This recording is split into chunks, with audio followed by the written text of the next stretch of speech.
विराजमान पूज्य आचार्यगण एवं संगीत पर विराजमान गंधर्व देव,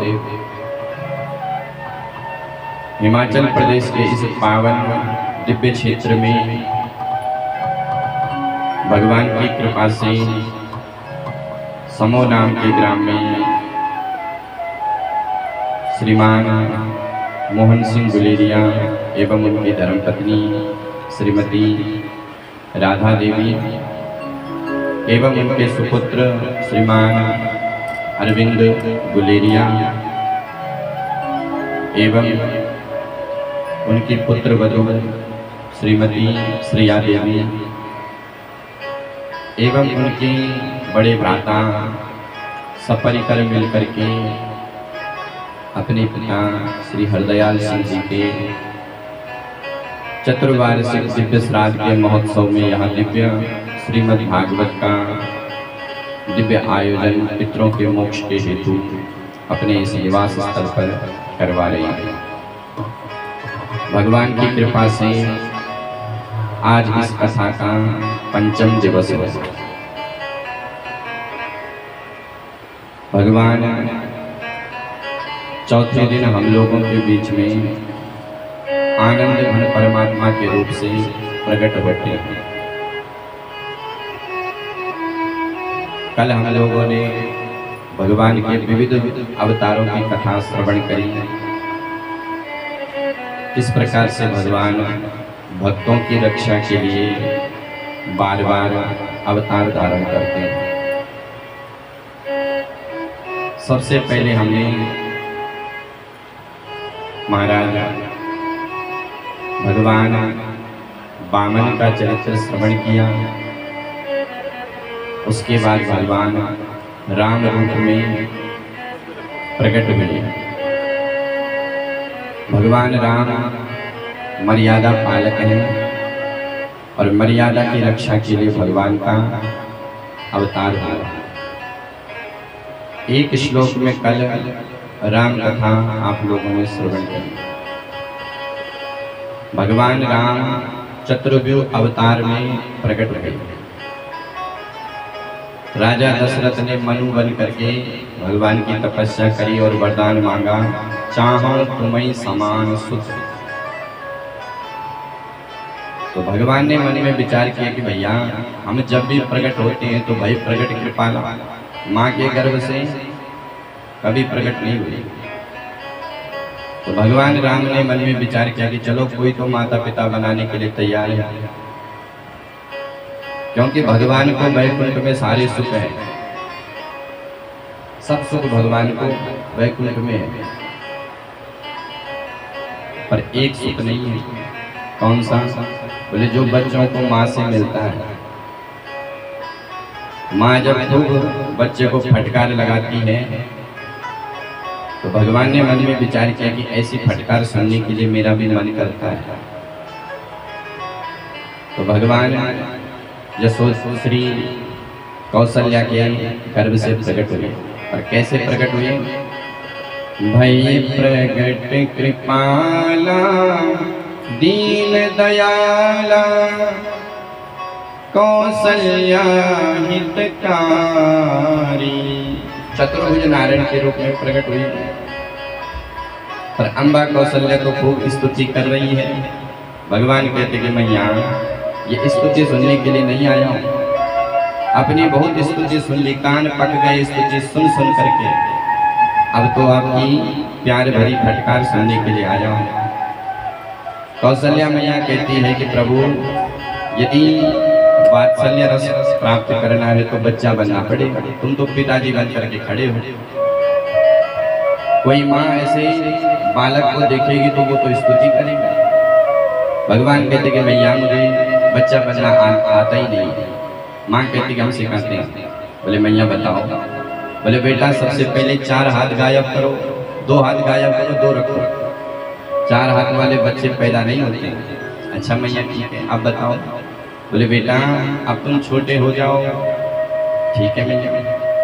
भगवान राम छोटे हो गए। मैया अब ठीक है। बोले बेटा अभी भी कमी है। आपके हाथ में जो शंख चक्र गदा पद में उनको छोड़ दो।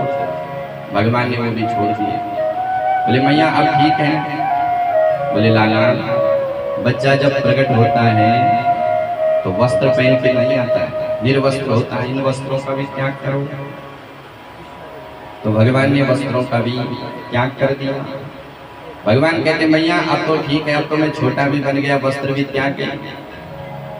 बोले लाला अभी एक और कमी है। बोले क्या मैया? बोले लाला रोना चालू कर दो, तुम तो हंस रहे हो। भगवान ने कहा मैया रोना पड़ेगा। बोले हाँ लाला, यही नियम है संसार का। बच्चा जब पैदा होता है तो रोने लगता है, और अगर न रोए तो घर वाले रोने लगते हैं कि कहीं गूंगा तो नहीं है, बहरा तो नहीं है, इसलिए बेटा रोना चालू करो। तो सुनी शिशु बदन,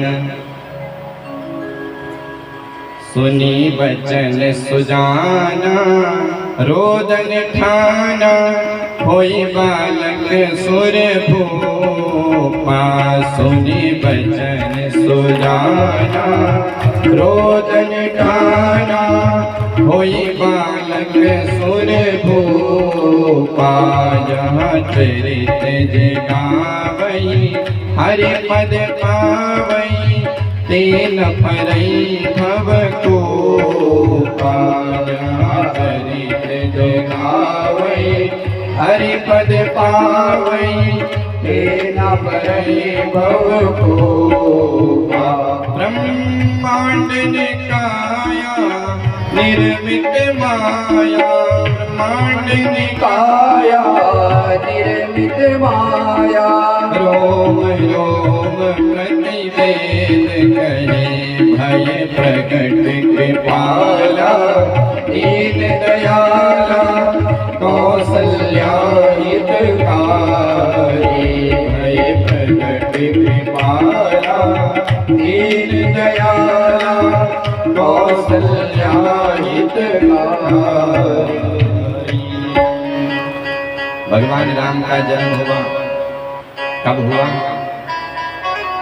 नवमी तिथि मधु मास पुनीता, शुक्ल पक्ष अभिजित हरिप्रीता। मध्य दिवस अरु शीत न घामा, पावन काल लोक विश्रामा। भगवान राम का जन्म दिन के 12 बजे हुआ। जब दिन के 12 बजे भगवान का जन्म हुआ तो भगवान सूर्य नारायण ने मन में विचार किया कि मैं तो आगे नहीं बढ़ूंगा, मैं तो भगवान का दर्शन करूंगा। तो मास दिवस कर दिवस भाव, मरम न जाने कोई, रथ समेत रवि था कि हो निशा कवन विधि हो। 1 महीने तक सूर्य भगवान आगे नहीं खिसके। अब जब सूर्य आगे नहीं गए तो चंद्रमा भगवान के पास पहुंच गए। सरकार, ये तो पक्षपात है। बोले क्यों? बोले सरकार मुझे आपका दर्शन नहीं हो रहा है। बोले तुम्हें क्यों नहीं? बोले ये सूर्य भगवान आगे बढ़े तो हम दर्शन करें। तो भगवान कहते कि चिंता मत करो चंद्रमा, राम अवतार में तो सूर्य भगवान ने 1 महीने तक दर्शन किया, लेकिन हम कृष्ण अवतार में आएंगे, और इस अवतार में दिन में आए और कृष्ण अवतार में रात्रि में आएंगे, तब तुम 1 महीने नहीं पूरे 6 महीने तक दर्शन करो। चंद्रमा कहता है कि सरकार वो तो काल की बात है, आप आएंगे तब होगा, इस जन्म में भी तो मुझे कुछ दो। भगवान कहते हैं कि चंद्रमा चिंता मत करो, भले मैं सूर्य वंश में आया हूँ लेकिन मेरा नाम तुमसे जुड़ेगा, लोग मेरे को कृष्ण रामचंद्र कह के पुकारेंगे। चंद्रमा प्रसन्न हो गया, भगवान का प्राकट्य हुआ। राजा दशरथ की तो प्रसन्नता का पारावार नहीं है। राजा दशरथ को 60,000 वर्ष के बाद पुत्र की प्राप्ति हुई, प्रसन्न हो गए।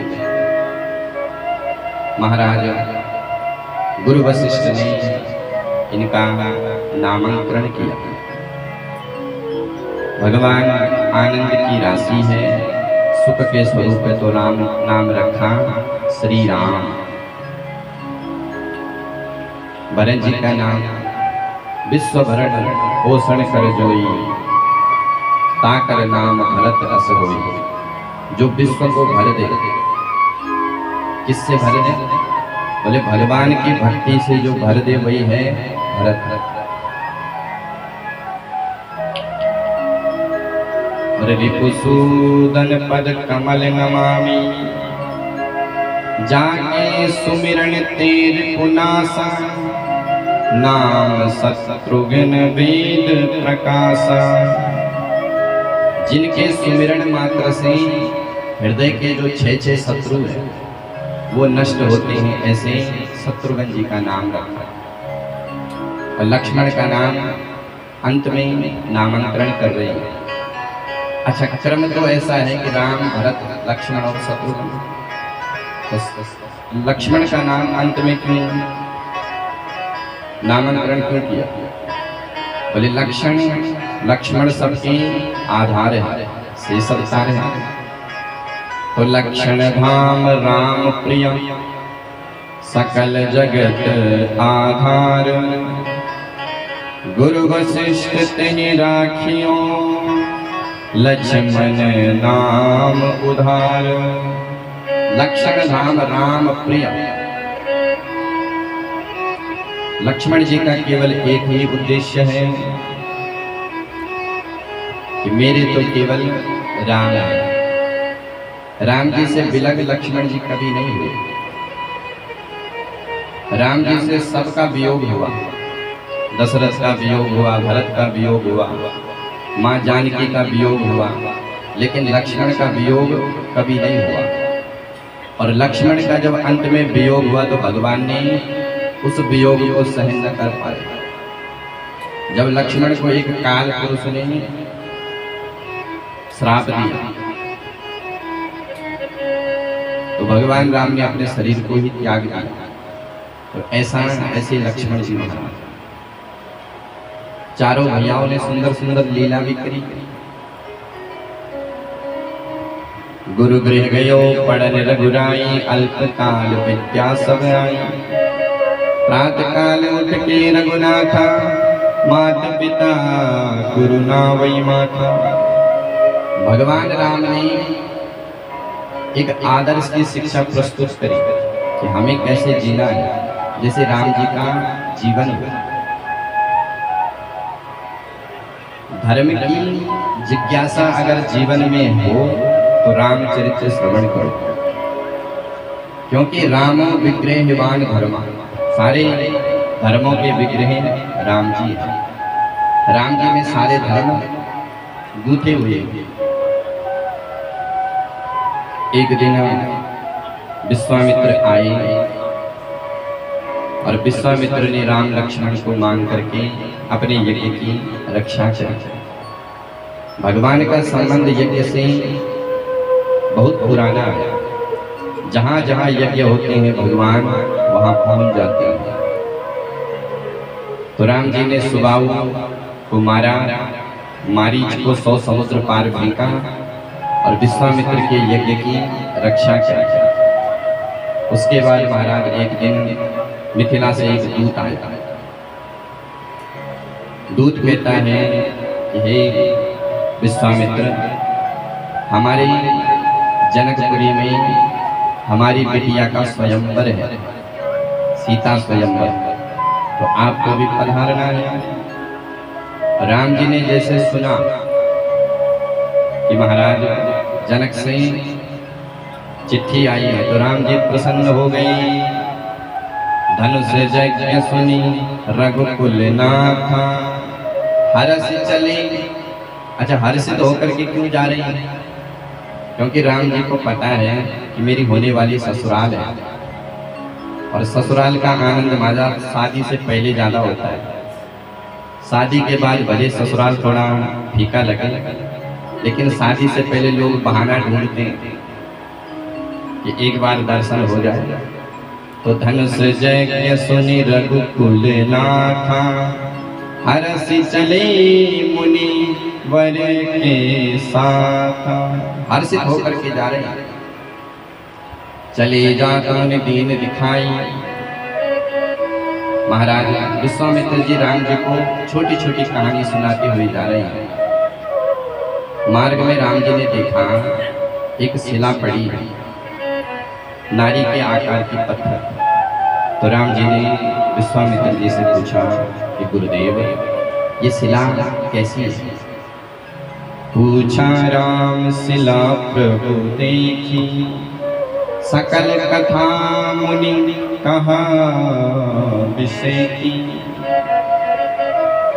विश्वामित्र जी ने पूरी कथा सुनाई कि राम ये एक पतित नारी है, गौतम नारी श्राप बस, उपल देह रघुवीर, चरण कमल रज चाहती, कृपा करो रघुवीर।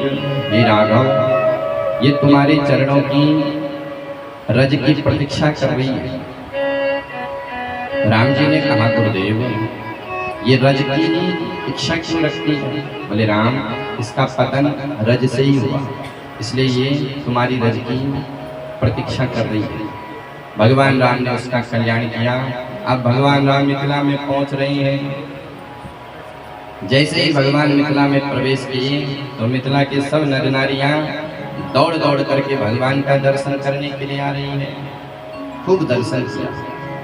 भगवान राम का धूमधाम से विवाह हुआ। भगवान ने धनुष खंडन किया, जानकी मैया से अपना नाता जोड़ा। फिर एक दिन पिता की आज्ञा से भगवान ने उस राज्य लक्ष्मी का परित्याग कर दिया।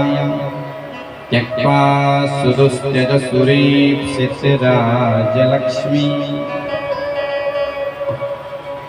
राम जी ने उस राज्य लक्ष्मी का त्याग ऐसे किया जैसे तिनके का त्याग करते हैं।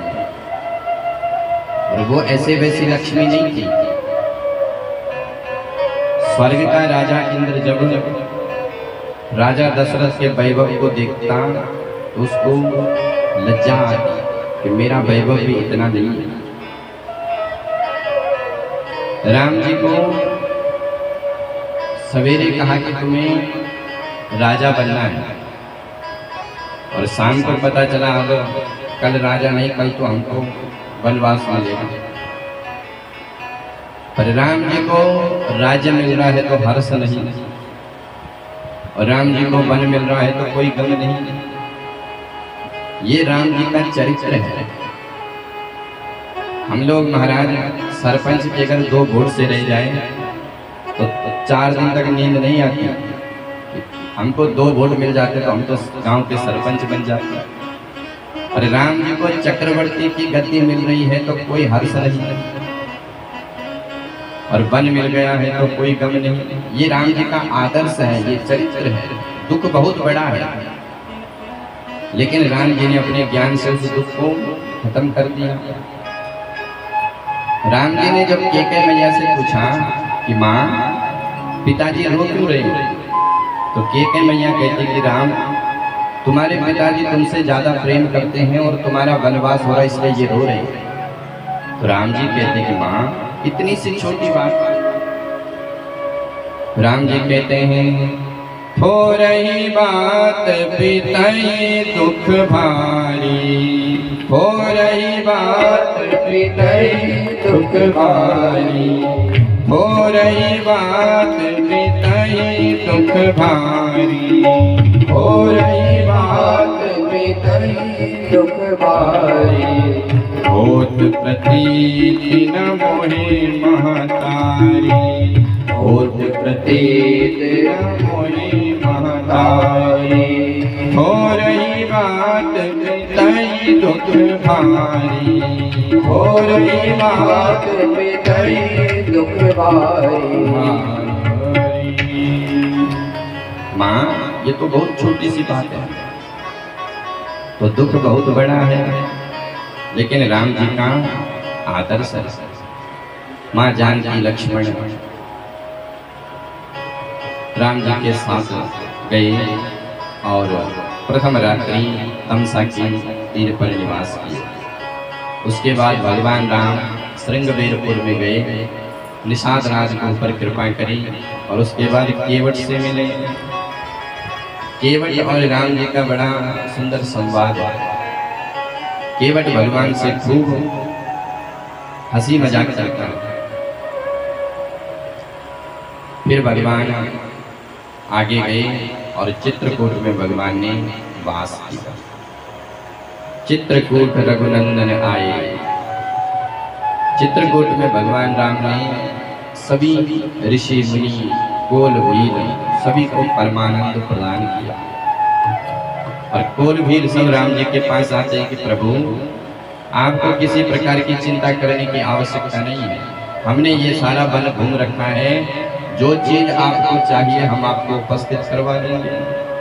और भगवान उनकी बातों को ऐसे सुन रहे जैसे एक पिता छोटे से बच्चे की बात को सुनते हैं, प्रसन्नता के साथ। भरत जी राम जी को लेने के लिए गए। राम जी ने अपनी चरण पादुका भरत जी को दी और भरत जी ने वो चरण पादुका राज सिंहासन पर स्थापित करी। भगवान ने मन में विचार किया कि इस चित्रकूट में ज्यादा भीड़ हो रही है, क्योंकि आए दिन कोई ना कोई मिलने के लिए आ जाता है। तो भगवान चित्रकूट को छोड़ करके पंचवटी में पहुंचे। और पंचवटी में भगवान राम ने लक्ष्मण को जीव ब्रह्म और माया का ज्ञान दिया। और उसके बाद शूर्पणखा प्रिय विरह रूपितो भूभृजम्बा। शूर्पणखा आई महाराज। शूर्पणखा कौन है? शूर्पणखा का परिचय रामचरितमानस में गोस्वामी जी देते हैं। शूर्पणखा रावण की बहनी, शूर्पणखा रावण की बहनी, दुष्ट हृदया दारुण जस अहिनी, दुष्ट हृदया दारुण जस अहिनी। कन्या का परिचय 3 लोगों से दिया जाता है। कोई भी कन्या हो, या तो पिता से दिया जाता है, या पति से दिया जाता है, या फिर पुत्रों से दिया जाता है। कन्या जब छोटी होती तो लोग कहते किसकी बेटी है, जब उसका विवाह होता है तो लोग कहते किसकी पत्नी है, और जब बूढ़ी होती है तो लोग कहते किसकी माँ है। पर शूर्पणखा का परिचय भाई से दे रहे हैं। क्यों? बोले जिस प्रकार से रावण दुष्ट है उसी प्रकार से उसकी बहन भी दुष्ट है। पंचवटी में पहुंचे महाराज। देख विकल भई जुगल कुमारा। राम जी को देख करके कहती है, पहले तो उसने अपना स्वरूप बदला, बड़ा सुंदर स्वरूप बना करके पहुंच गई। और राम जी से कहती है, तुम सम पुरुष नमो सम नारी, यहाँ संजोग विधि रचा विचारी। महाराज तुम्हारे समान कोई पुरुष नहीं, और तुम अपने को ज्यादा स्मार्ट मत समझो, मेरे समान भी कोई नारी नहीं है। और ताते अब लगी रयो कुमारी मन माना कछु। तुमको देख करके मेरा मन थोड़ा थोड़ा मान रहा है, मैं तुमसे विवाह कर लूंगी। मेरी बराबरी तो तुम भी नहीं कर सकते, लेकिन मैं कर लूंगी विवाह तुमसे। राम जी ने लक्ष्मण की ओर देखा। लक्ष्मण, इसने तो मुझे ही फेल कर दिया। राम जी से कहती है कि मैं तुमसे विवाह कर लूंगी। राम जी कहते कि देखो देवी, हमारा तो विवाह हो रखा है, तुम मेरे छोटे भैया लक्ष्मण के पास जाओ। तो शूर्पणखा दौड़ी दौड़ी लक्ष्मण के पास गई। लक्ष्मण जी कहते हैं कि देवी, मैं ठहरा दास, और यदि तुम्हारा विवाह मुझसे हो गया तो तुमको भी दासत्व करनी पड़ेगी। पर मुझे नहीं लगता तुम दास बनोगी, क्योंकि तुम तो स्वच्छंद घूमने वाली स्त्री हो, तुम दासत्व कहाँ कर पाओगे। फिर राम जी के पास गई, फिर लक्ष्मण के पास गए। अंत में भगवान ने कहा कि लक्ष्मण, ये पाश्चात्य संस्कृति को बढ़ावा देने वाली है, इसकी नाक काट दो। जो पाश्चात्य संस्कृति को ह्रास करता है उसकी नाक ही कटनी चाहिए। भारतीय संस्कृति में कोई भी नारी अपना विवाह का परिचय, संवाद, विवाह का प्रस्ताव स्वयं नहीं रखती। भारत की परंपरा माता पिता रिश्ता करें, तो भगवान राम कहते कि देवी तुम पाश्चात्य संस्कृति को बढ़ावा दे रही हो, लक्ष्मण इसकी नाक और कान काट दो। नाक कान काट दिए। फिर भगवान ने सबरी पर कृपा करी, सुतीक्षण, अगस्त, सरभंग। उसके बाद भगवान हनुमान जी से मिले, सुग्रीव से मैत्री हुई और वानर भालुओं के दिव्य सहयोग से भगवान ने समुद्र पर पुल बांधा और सैन्य शक्ति के साथ रावण का वध किया। बोलिए राजा रामचंद्र भगवान की। पुनः राम अयोध्या में आए, भगवान का दिव्य राज्याभिषेक हुआ। उसके बाद हम लोगों ने नंद महोत्सव की कथा श्रवण करी। सुखदेव जी कहते परीक्षित, भगवान का जन्म तो मथुरा में हुआ, लेकिन नंद महोत्सव गोकुल में मना। क्यों? आप लोग थोड़ा आगे आगे आ जाओ, जैसे जैसे जिसको जगह मिल रही है थोड़ा आप लोग इधर इधर हो जाओ ताकि औरों को भी जगह मिले।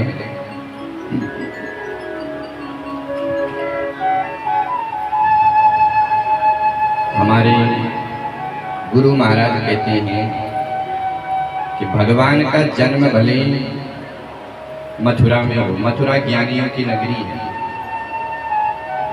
भले भगवान का जन्म ज्ञानियों के बीच में होता है, लेकिन महोत्सव तो भक्तों के बीच में ही मनता है।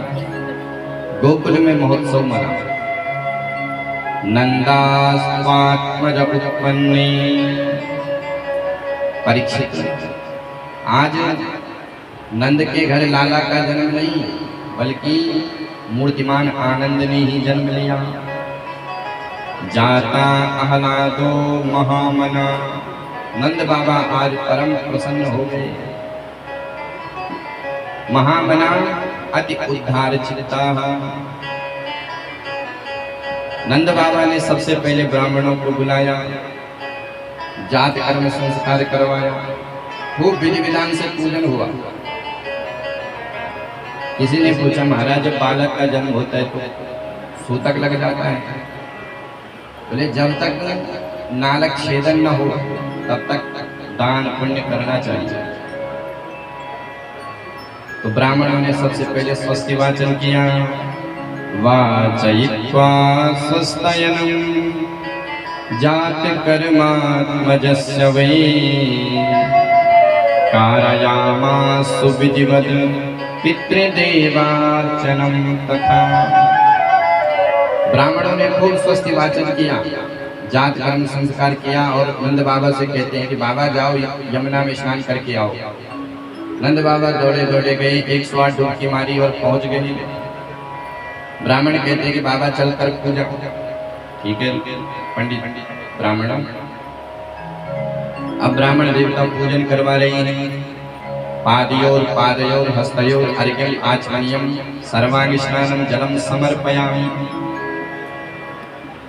नंद बाबा गंधम समर्पयामि, टीका लगाओ। अब नंद बाबा से कह रहे हैं कि तिलक लगाओ और नंद बाबा चावल लगा रहे हैं। ब्राह्मणों ने कहा अरे नंद बाबा तेरा मन कहाँ घूम रहा है? जो मंत्र बोला जा रहा है वो सामग्री चढ़ाओ। कई लोग होते महाराज इधर तिलक का मंत्र चल रहा है और उधर शक्कर चढ़ा रहे हैं भगवान पर। बोले जिस वस्तु का मंत्र है वही चढ़ाओ। तो नंद बाबा से कहा कि बाबा तिलक लगाओ, तुम चावल क्यों चढ़ा रहे हो? अब नंद बाबा फिर सावधान हुए। ब्राह्मणों ने कहा अक्षतानि समर्पयामि और नंद बाबा महाराज फूल चढ़ा रहे हैं। ब्राह्मणों ने कहा अरे बाबा लगता है तेरा मन नहीं लग रहा पूजा में, बता क्या बात है? नंद बाबा कहते ब्राह्मणों मेरा मन तो अपने लाला के दर्शन के लिए लाला ही हो रहा है कि कब मैं उसका दर्शन करूं। तो ब्राह्मणों ने कहा कि बाबा चिंता मत कर, तू ऐसा कर, तू तो अपने लाला का दर्शन कर और हमको संकल्प दे जा, हम स्वयं आगे की जो पूजा है वो निपटा देंगे। तो नंद बाबा ने उसी समय संकल्प किया। संकल्प में क्या दिया? बोले धेनूनां युते प्राणा विप्रेभ्यो समलंकृते तिलांद्री सप्तरत्नौघा सतकौंभावरावृता। धेनूनां युते प्राणा 2 लाख गायों का दान किया, 7 रत्न, सप्त पर्वत अन्न के दान दिए, वस्त्राभूषण अनेक स्वर्ण चांदी सब ब्राह्मणों को दान में दिया। इधर ग्वाल बाल नंद बाबा के पास पहुंच गए। बाबा आज तो कुछ सजनों पड़े। बोले छोराओं या बुढ़ापे में सजाओगे मुझको? बोले नहीं बाबा नेक सजनों तो पड़े। अच्छा लालाओं जरा सजाओ। तो ग्वाल बालों ने जो है नंद बाबा को सुंदर धोती पहनाई, सुंदर बगलबंदी पहनाई, गले में पीला पटका डाल दियो और मूछन में इत्र लगा दिया। ग्वाल बाल कहते कि बाबा जरा देख तो अपनो मुख कैसो लग रो है।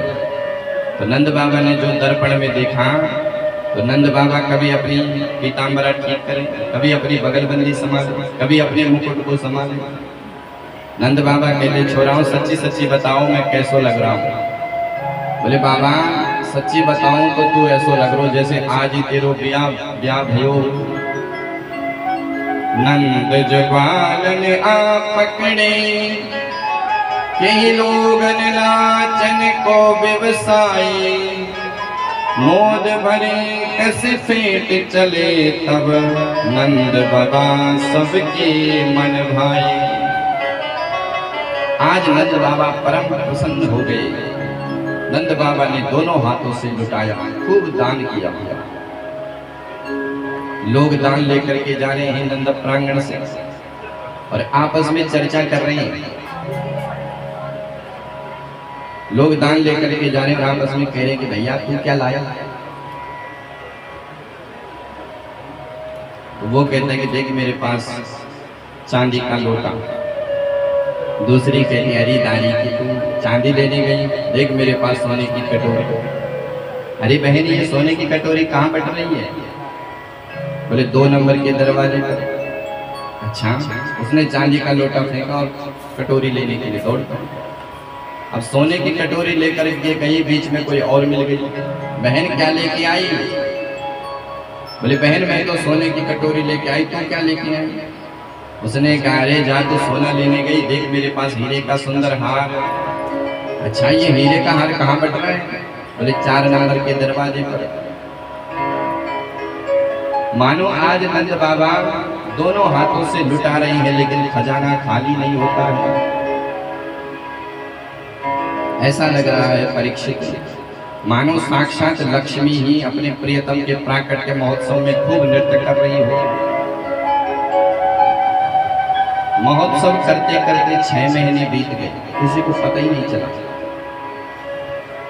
अचानक नंद बाबा को याद आया कि भैया हम हर वर्ष कंस का कर देते हैं। नंद बाबा के यहाँ 9 लाख गाय, तो कंस ने इनकम टैक्स लगाया है। तो नंद बाबा को जैसे याद आई तो नंद बाबा कहते हैं कि भैया कंस का अगर कर नहीं दिया तो वो गड़बड़ करेगा। इसलिए नंद बाबा चले गए मथुरा की ओर। गोपान गोकुल रक्षाया निरूप्या मथुरांगता नंदः कंसस्य वार्षिक्यां करं दातु पुरुद्भवा। हे परीक्षित, नंद बाबा कंस के कर देने के लिए मथुरा में गई और वसुदेव जी ने देख लिया। वसुदेव जी ने देखा कि मैंने तो अपने लाला को गोकुल में छोड़ा और ये नंद बाबा यहाँ कहाँ घूम रहे हैं। तो वसुदेव जी तुरंत नंद बाबा से मिले, जैसे कर दे करके वापस आ रहे थे तो वसुदेव जी ने भेंट करी।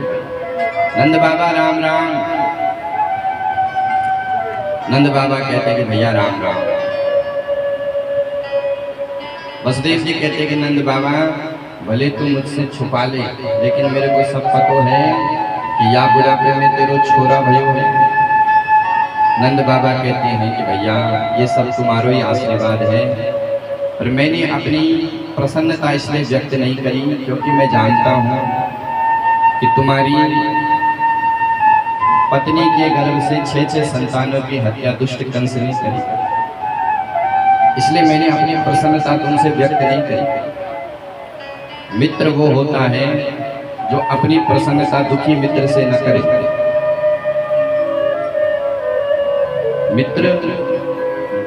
मित्र के दुखी में दुखी हो।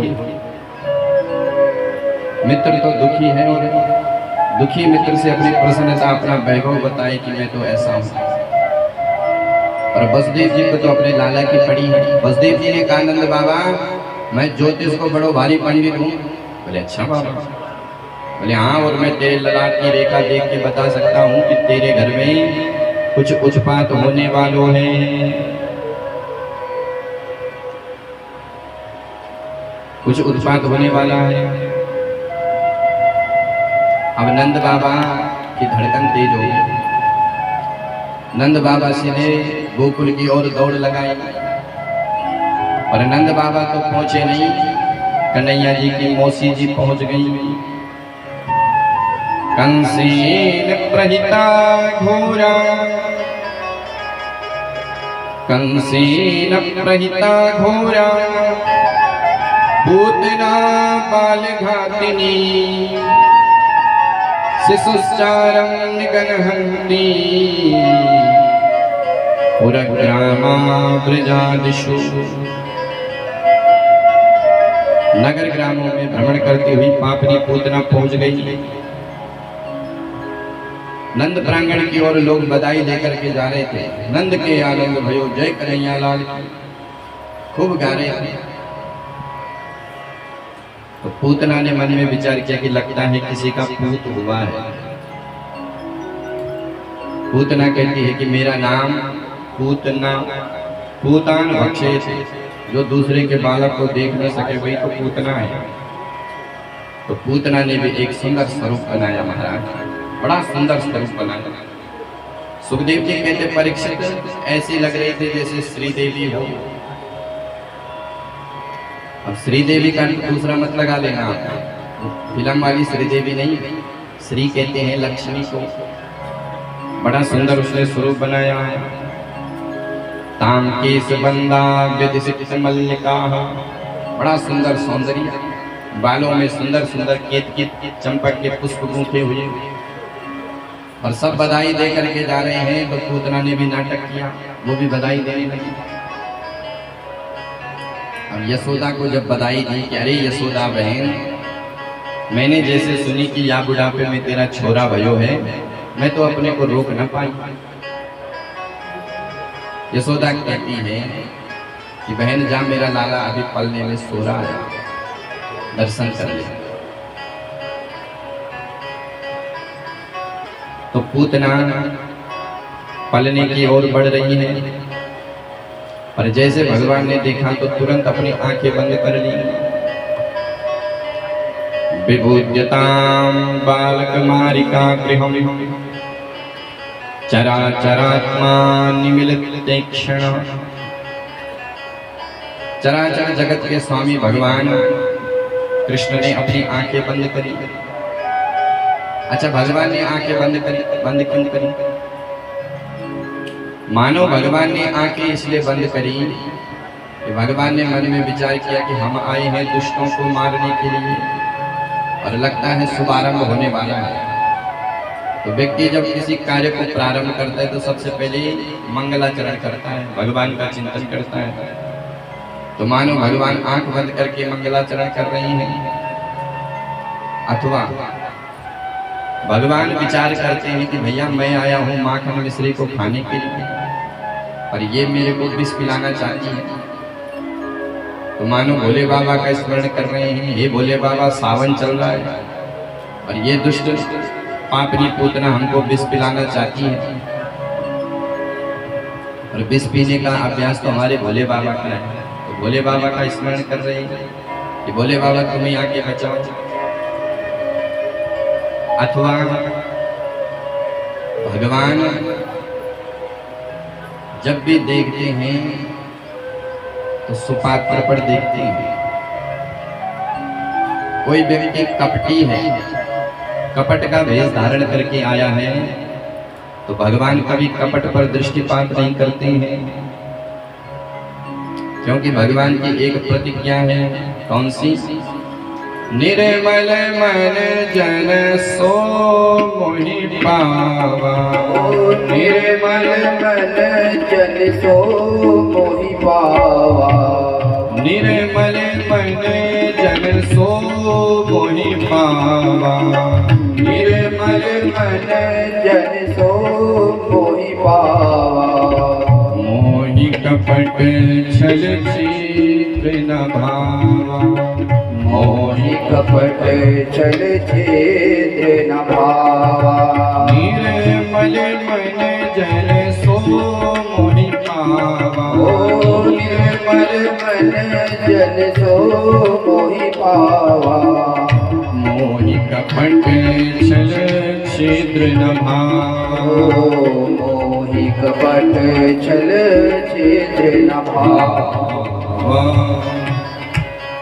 भगवान ने अपनी पसंद और नापसंद एक ही चौपाई में बता दी। भगवान को क्या पसंद है? बोले निर्मल मन। और पसंद क्या नहीं है? बोले मोहि कपट छल छिद्र न भावा। भगवान को कभी कपट अच्छा नहीं लगता है।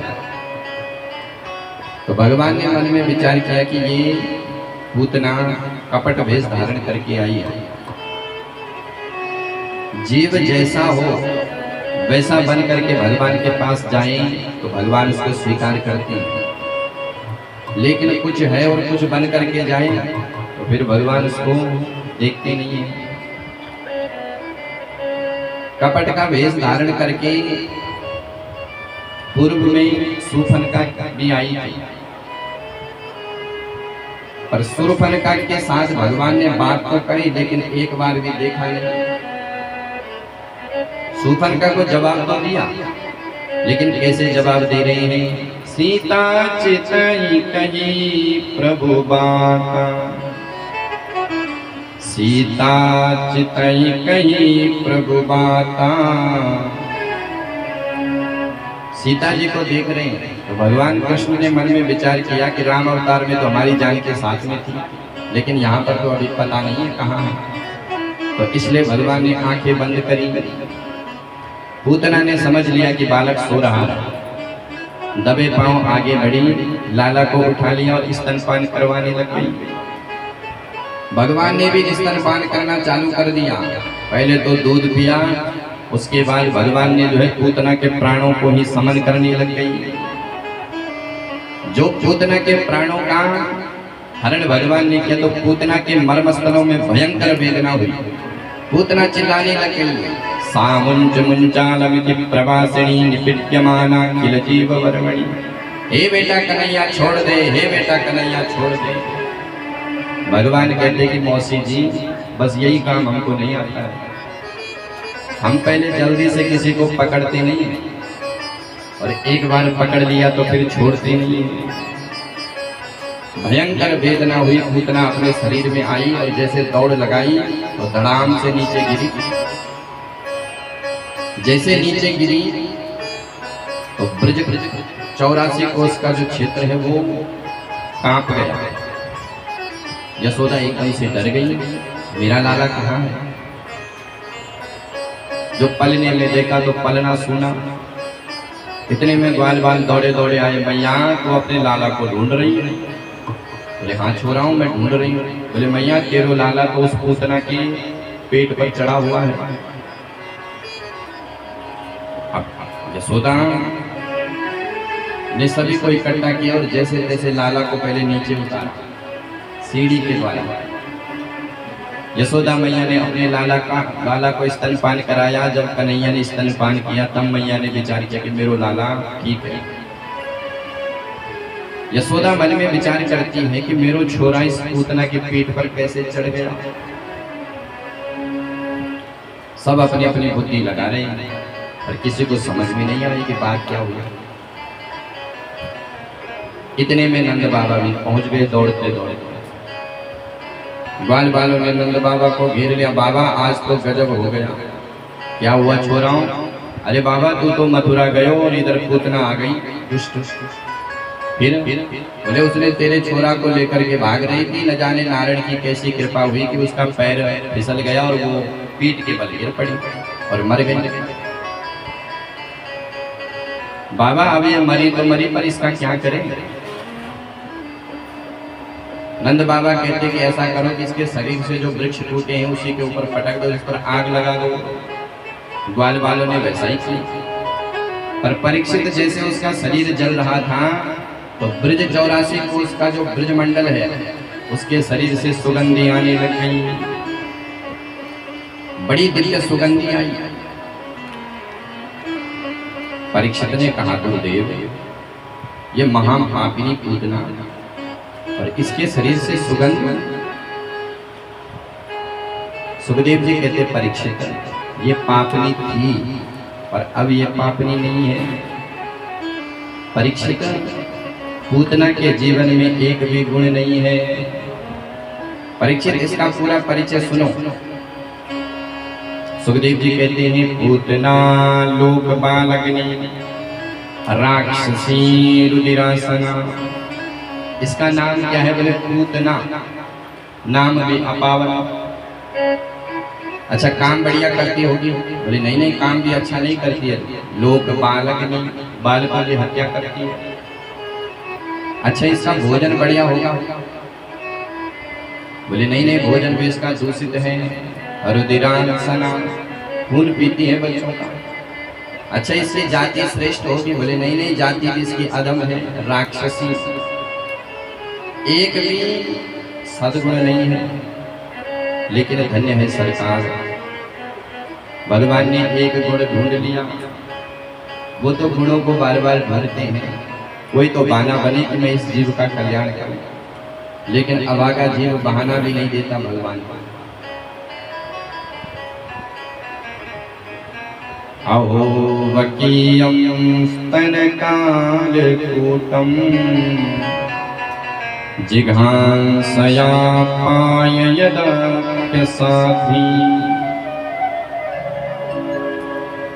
बकी पूतना एक भी सद्गुण नहीं है। लेकिन भगवान ने जो गति यशोदा को बाद में दी वही गति पूतना को पहले दे दी। ये भगवान का स्वभाव है। भगवान यदि जीव के दोषों को देखे तो जीव का कल्याण किसी भी काल में नहीं हो सकता है। भगवान दोष नहीं देखते बल्कि गुण देखते हैं। जीव कितना भी पापी हो, बस एक बार कह दे कि सरकार मैं आपकी शरण में हूँ, मेरे जितने भी अपराध हैं आप क्षमा करो, तो वो अपराधों को क्षमा कर देते हैं। भगवान जीव के जितने भी दुर्गुण हैं सब नष्ट कर देते हैं। जन अवगुण प्रभु मान न काहू, जन अवगुण प्रभु मान न काहू। जन अवगुण प्रभु मान न काहू। जन अवगुण प्रभु मान न काहू। दीन बंधु अति मृदुल स्वभाव। दीन बंधु अति मृदुल स्वभाव। दीन बंधु अति मृदुल स्वभाव। दीन बंधु अति मृदुल स्वभाव। भगवान का स्वभाव बड़ा ही दीन है। सुखदेव जी कहते हैं परीक्षित इस पूतना मोक्ष की कथा को जो श्रवण करता है उसके जीवन में भगवान की पराभक्ति उसको प्राप्त होती है और भगवान के चरणों में उसका मन लगता है। इस प्रकार से पूतना मोक्ष की कथा सुनाई। सुखदेव जी कहते परीक्षित अब एक दिन की बात और सुनो। महाराज एक दिन यशोदा रानी लाला को सवेरे सवेरे खिला रही थी। एकदारोहमारूढ़ं लालयन्ती सुतं सती गरीमाणं शिशोर्गूढं न सेहे गिरिकूटवत्। एक दिन यशोदा मैया अपने लाला को खूब खिला रही थी। अब जब तक उछाले तब तक तो लाला प्रसन्न रहे, जैसे उछालना बंद तो रोना चालू। तो मैया ने विचार किया कि अब इसको कब तक मैं उछालूं। तो मैया ने अपना स्तनपान कराना चालू कर दिया। कन्हैया बीच बीच में प्रसन्न कर रही है। इतने में आ गया तृणावर्त नाम का दैत्य, तृणावर्त राक्षस। तृणावर्त जैसे आया तो भगवान ने विचार किया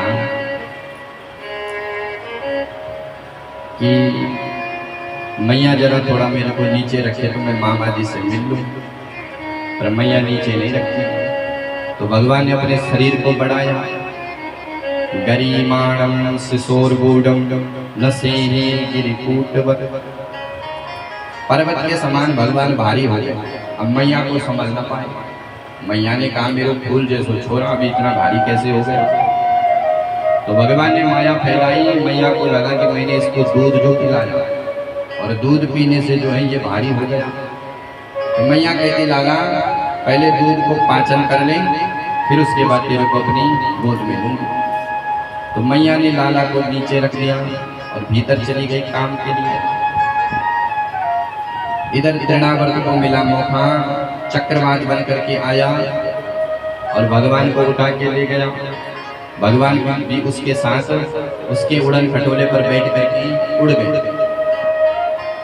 अब पहले तो वो तृणावर्त गोकुल में ही घूमा, तो भगवान भी उसके साथ घूम रही है। खूब ब्रज का दर्शन किया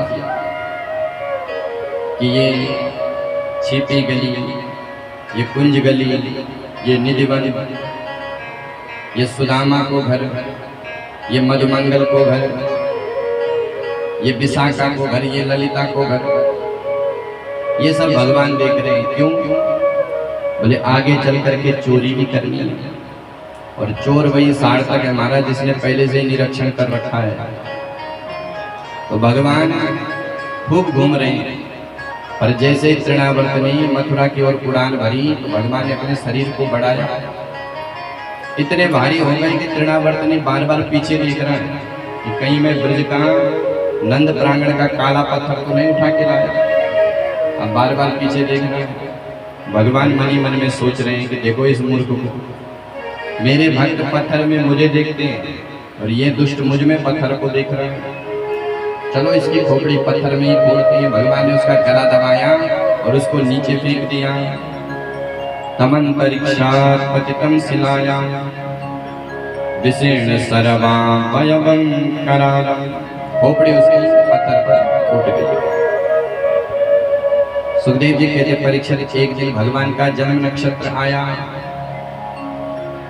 महाराज यशोदा रानी ने खूब ब्रजवासियों को बुलाया। ब्रज की गोपियां सज धज करके आ गई। मैया तेरे को जन्म लाला के जन्म की बहुत बहुत जन्म नक्षत्र की बधाई। मैया कहती है कि गोपियों ज्यादा शोर मत करो क्योंकि मेरा लाला अभी अभी सोया है। गोपियां कहती कि नहीं बहन हम तो खूब गाएंगे और खूब नाचेंगे। तो यशोदा कहती है कि बहन तुम नाचना गाना बाद में करना, पहले मैं अपने लाला को बाहर आंगन में झूले पर रख लेती हूँ। तो मैया ने पलना उठाया और बाहर आंगन में बैलगाड़ी उसके ऊपर पलना को, उसके नीचे पलना को टंग दिया और भीतर सभी गोपियां खूब गा रही हैं, खूब नाच रही हैं। अरे पलना में ललना झुलावे, यशोदा मैया पलना में ललना, पलना में ललना झुलावे, यशोदा मैया पलना में ललना। पलना झुलावे और ललना सुलावे, पलना झुलावे और ललना सुलावे। पलना झुलावे और ललना सुलावे, पलना झुलावे और ललना सुलावे। पलना में अरे पलना में ललना झुलावे, यशोदा मैया पलना में ललना। पलना में ललना झुलावे, यशोदा मैया पलना में ललना। अरे पलना में ललना झुलावे, यशोदा मैया पलना में ललना। पलना में ललना झुलावे, यशोदा मैया पलना में ललना।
निरख श्याम सूरत न फूले समाए, निरख श्याम सूरत न फूले सुहावे। निरख श्याम सूरत न फूले समाए, निरख श्याम सूरत न फूले समाए। पलना में अरे पलना में ललना झुलावे, यशोदा मैया पलना में ललना। पलना में ललना झुलावे, यशोदा मैया पलना में ललना।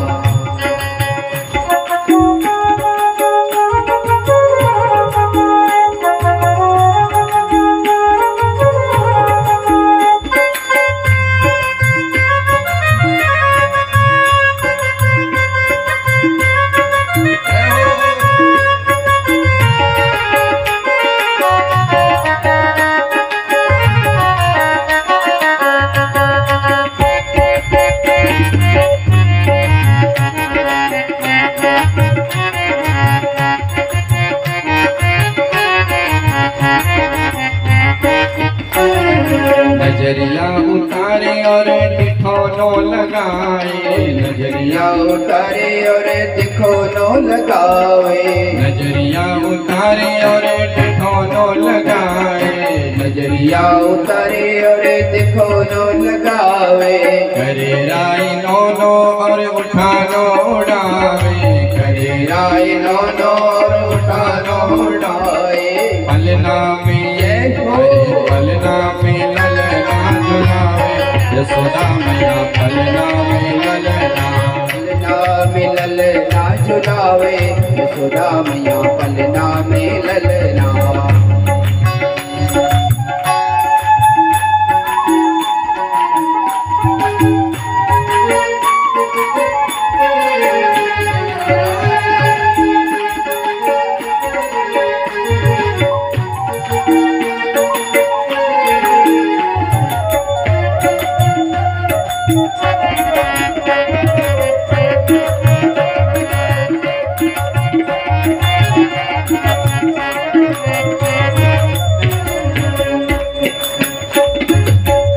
दौड़ जावे बाबा नंद को बुलावे, अबे दौड़ जाओ बाबा नंद को बुलावे।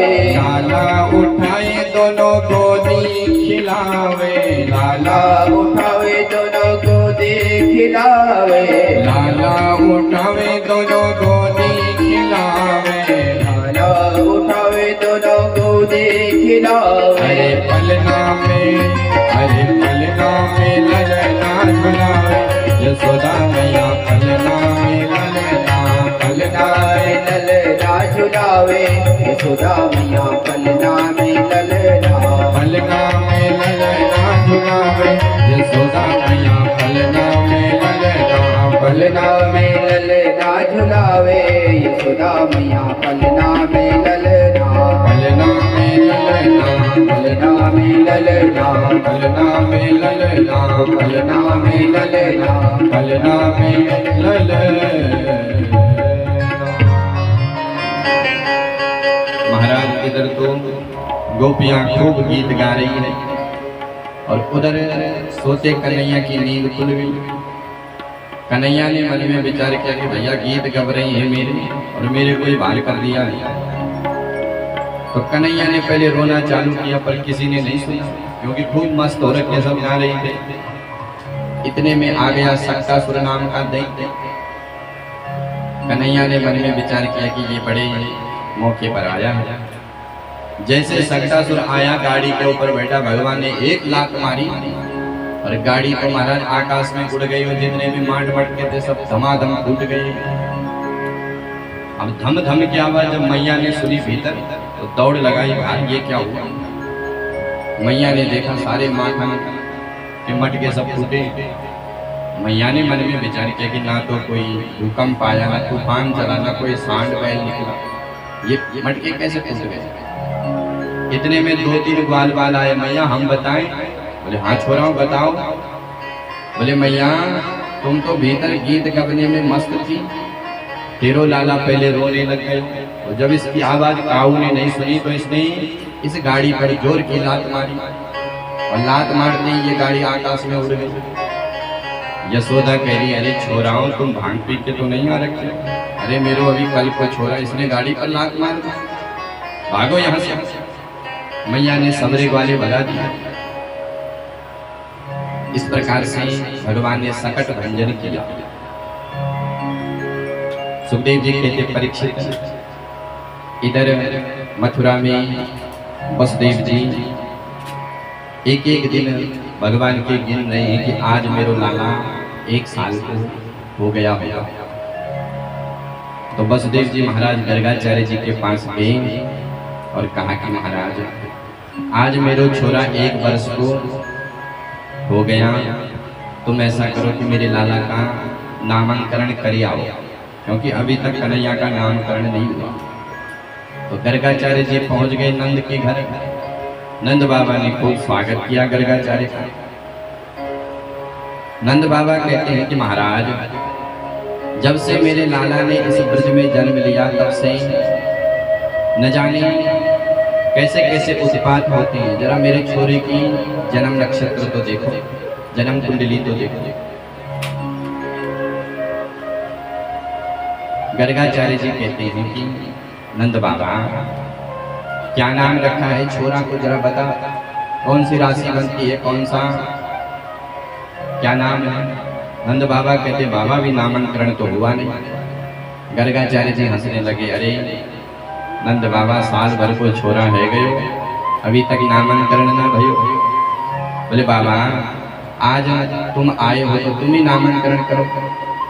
गर्गाचार्य जी कहते नंद बाबा मैं यदुवंश का पुरोहित हूँ और यदुवंश का मैं पुरोहित हूँ और कहीं कंस को पता चल गया कि मैंने तेरे छोरा का नामांकरण किया तो वो मारने का प्रयास करेगा, इसलिए नामांकरण तो मैं करूँ लेकिन छुप के करना, धूमधाम से मत करना।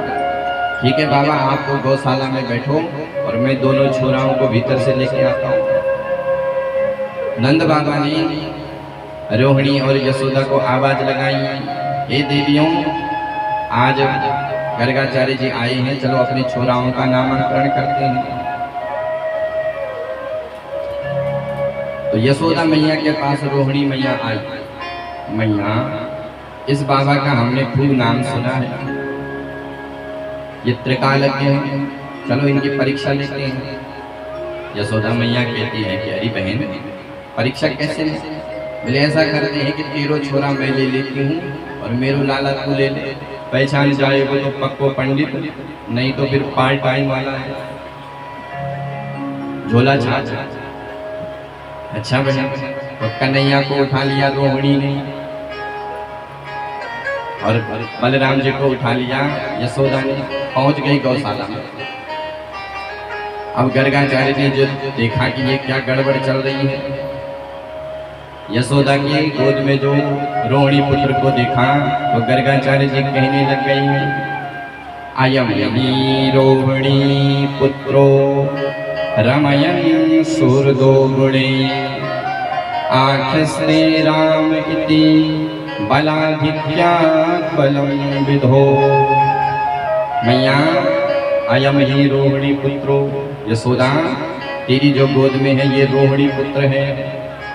अब दोनों आपस में इशारा कर रही है, बहन पंडित तो पक्को है, देखो कैसे इसने पट में एक नजर में पहचान। अच्छा महाराज नामांतरण करो। बोले आख्यस्ते राम इति बलाधिक्यात् बलम विधो। बहन इसका नाम होगा राम। कुछ लोग इसको बलराम कहेंगे, कुछ लोग इनको संकर्षण कहेंगे। बलाधिक्यात् बलम विधो, बलवानों में ये श्रेष्ठ होंगे। अच्छा महाराज जरा इन छोटे छोरा का भी नामांतरण करो। और जो गर्गाचार्य जी ने कन्हैया को देखा तो गर्गाचार्य जी अपना ही नाम भूल गए कि मेरा नाम क्या है। इन्हीं बिलोकत अति अनुरागा बरबस ब्रह्म सुखये मनोत्यागा। इन्हीं बिलोकत अति अनुरागा बरबस ब्रह्म सुखये मनोत्यागा। बरबस ब्रह्म सुखये मनोत्यागा। गर्गाचार्य जी की समाधि लगी, घंटा भर बीत गया। अब दोनों बहन बैठी है, दोनों देख रही है कि लगता है कि ये कोई माथे की लकीर पड़ रहे होंगे। पर जब 2-3 घंटे बीत गई तो मैयाओं ने विचार किया कि बाबा बहनी ये तो समाधि लगा के बैठे हैं। रोहिणी मैया यशोदा से कहती है कि बहन मुझे तो लगता है कि इस बाबा की श्वास भी नहीं चल रही है। अब यशोदा घबराई कि इस बाबा ने मेरे घर रखा था। तो बाबा को हिलाया, अरे बाबा। तब जाके गर्गाचार्य होश में आए और कहा कि बहन मैं तुम्हारे बच्चे का नामकरण करूं, लेकिन इनके तो अनेक नाम हैं, मैं कहां तक इनके नामों की गणना करूं।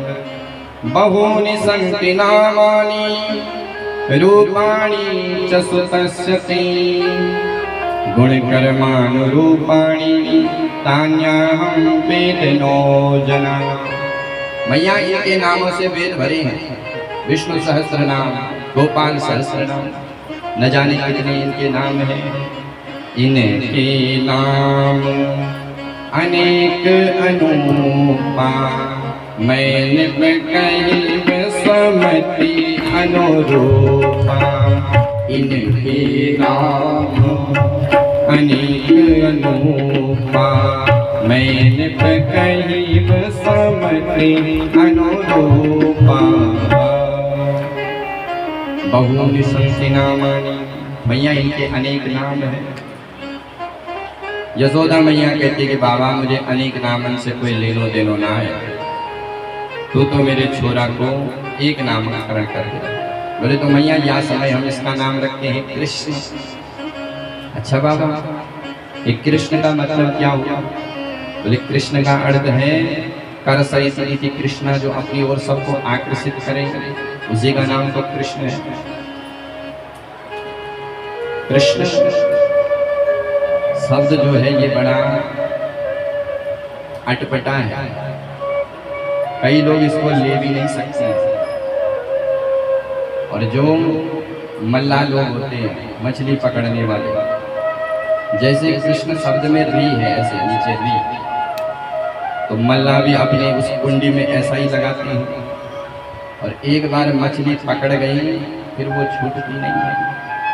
उसी प्रकार से कृष्ण में जब हमारा मन अटक जाता है, उस कुंडी में फंस जाता है, तो बचना भी चाहिए तो वो मन फिर बाहर नहीं आता है। वो बरबस अपनी ओर जीव को आकर्षित करते हैं। अच्छा बाबा एक और बात बता दो, बोले ये आगे चल कर के क्या करेगा? माताएं अपने बच्चों के लिए खूब ब्राह्मणों से खूब कुंडली दिखाती, खूब पूछती है। मैया कहती है कि बाबा ये बता कि ये आगे चल कर के क्या करेगा? गर्गाचार्य जी कहते हैं कि मैया ये आगे चल कर के नंबर 1 का चोर बनेगा। क्या मतलब? बोले हाँ मैया, इसकी ग्रह चाल ऐसी बता रही है कि ये चोर बनेगा। बाबा कौन सी चोरी करेगा? तो गर्गाचार्य जी कहते हैं ब्रजै बसंतम नवनीत चौरम ब्रजांगनानां चतुकूल चौरम अनेक जन्मार्जित पाप चौरम चौराग्रगण्यं पुरुषं नमामि। मैया ब्रज में रहकर ये माखन मिश्री का हरण करेगा, ब्रज गोपियों के वस्त्रों का भी हरण करेगा और जीव के जन्म जन्मांतर के कल्प कल्पांतर के पापों का भी हरण करेगा, इसलिए इसका एक नाम हरि होगा। सन्मुख होए जीव जब मोहाई जन्म कोटि अगना सही तवई। सन्मुख होए जीव जब मोहाई जन्म कोटि अगना सही तवई। जन्म कोटि अगना सही तवई। मैया ये तेरा बालक ऐसा है कि एक बार इसके सन्मुख कोई जीव आ जाए तो उसके जन्म कोटि अघ करोड़ों जन्मों के पापों का भी ये हरण करेगा। बढ़िया नामांकरण हुआ। गर्गाचार्य जी जब चले गए तो दोनों बहनें आपस में कहती है। रोहिणी मैया कहती है यशोदा मैंने तो अपने लालाओं का नामांकरण वैसे तो बाबा ने कर दिया, लेकिन हमने एक और नाम रखा। बच्चों का नामांकरण तो वैसे हो जाता है, लेकिन माता पिता अपने प्रेम से भी एक नाम रखते हैं, निकनेम। तो रोहिणी कहती है कि एक का नाम है कनवा, एक का नाम है बलवा। दोनों बालक धीरे धीरे बड़े हो रहे हैं। सुखदेव जी कहते हैं परीक्षित कालीन ब्रजताल्पीना गोकुले राम केशवो जानुभ्यां सह पाणिभ्यां रिंगिमाणो ब्रजाहृतो। धीरे धीरे भगवान अब घुटनों के बल पर चल रही है। कभी घुटनों के बल से घुटमुट करते हुए कन्हैया गौशाला में पहुंच जाते हैं। कभी गौ माता के सींगों से झूल जाते हैं, कभी गौ माता के दांतों को गिनते हैं। भगवान नंद के प्रांगण में खूब अब दौड़ लगा रही है। जो नंद प्रांगण का दृश्य आकाश में देवताओं ने देखा तो आकाश के देवता खूब निहाल हो रहे हैं। कन्हैया नंद की देहरी पर चढ़ने का प्रयास करते हैं। नंद बाबा की देहरी थोड़ा ऊंची है, पर चढ़ने का प्रयास करते हैं, लेकिन वो चढ़ ही नहीं पाते हैं। देवता कहते हैं कि धन्य है नंद का ये आंगन और धन्य है ये नंद की देहरी। जिस ब्रह्म का ओर छोर वेद नहीं पाते हैं वो ब्रह्म इस देहरी का पार नहीं पा रही है। देवता यशोदा के भाग्य की सराहना करते हैं कि यशोदा तूने कौन सा पुण्य किया है जो आज तीनों लोकों का स्वामी तेरी गोद में है। किं ब्रूमस्वां यशोदेन कटि कटि क्षेत्र वृंदेन गत्वा।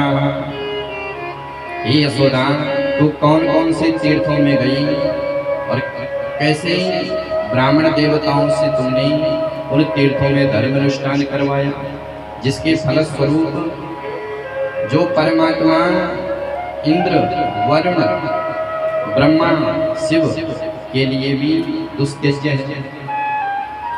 न शक्रु न च मदन रिपु, पर वही परमात्मा आज तेरी गोद में खेल रहा है। तूने कौन सा पुण्य किया है? यशोदा की खूब भाग्य की सराहना करते हैं। अब भगवान धीरे धीरे टिहरी के पार भी जाने लगे, कभी कभी तो आंगन के बाहर भी चले जाते हैं। आज भगवान आंगन के बाहर गए और भगवान की मैत्री भी हो गई ग्वाल वालों से। श्रीधामा, मधुमंगल, तोष आदि आदि वालों से भगवान ने खूब दोस्ती करी, और जब दोस्ती होती तो खेल कूद प्रारंभ होता है। आज भगवान ने मधुमंगल से खेला और मधुमंगल को खेल ही खेल में पटक दिया, नीचे गिरा दिया महाराज। मधुमंगल कहता रे कन्हैया, तू ज्यादा अपने को बड़ा मत समझ। अरे तेरे बाबा के यहाँ 9 लाख गाय है, हमारे घर में तो कुछ भी माखन मिश्री नहीं है, माखन दूध नहीं है, इसलिए मैं कमजोर हूँ। तो कन्हैया कहते कि बाल बालों, तुम ऐसा करो कि चोरी करना चालू कर दो। भगवान ग्वाल वालों को चोरी करना सिखा रही है। अब देखो भगवान की जितनी भी लीला हुई सब चोरी से हुई। जन्म हुआ चोरी से, नामकरण हुआ चोरी से, और जिसका जन्म चोरी से हुआ वो चोरी करना सिखाएगा। ग्वाल वालों ने कहा, अरे कन्हैया, वो हमको चोरी करना सिखाएगा। कन्हैया कहते हैं कि भैया, हम रुपया पैसे की बात थोड़ी कर रहे हैं। अरे खाने पीने की कोई चोरी नहीं होती है, खाने पीने की चोरी नहीं मानी जाती है। इसलिए खूब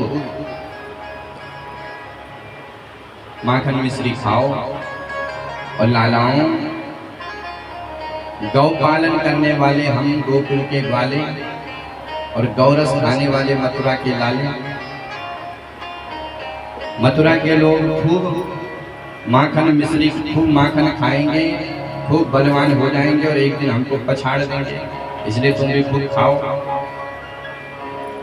ग्वाल बाल कहते हैं कि कैसे चोरी करें? बोले लालाओं, सबसे पहले तुम अपने अपने घर में चोरी करो। तो सब ग्वाल बालों ने अपने अपने घर में चोरी करना प्रारंभ कर दिया। दूसरे दिन सब इकट्ठे हुए। कन्हैया कहते, सुनाओ कैसी रही? ग्वाल बाल कहते हैं कि लाला, आज पहली बार चोरी करी। तो कुछ ग्वाले सफल रहे, कुछ विफल रहे, कुछ पिट करके भी आए। अब तो महाराज घर घर में चोरी होने लग गई माखन की, और जो गोपियों को मौका मिलता है लाला के दर्शन के लिए तो शिकायत का बहाना लेकर के पहुंच जाती है यशोदा के घर। ए यशोदा, निकाल अपने लाला को बाहर। यशोदा कहती है कि मेरी छोरा ने क्या किया?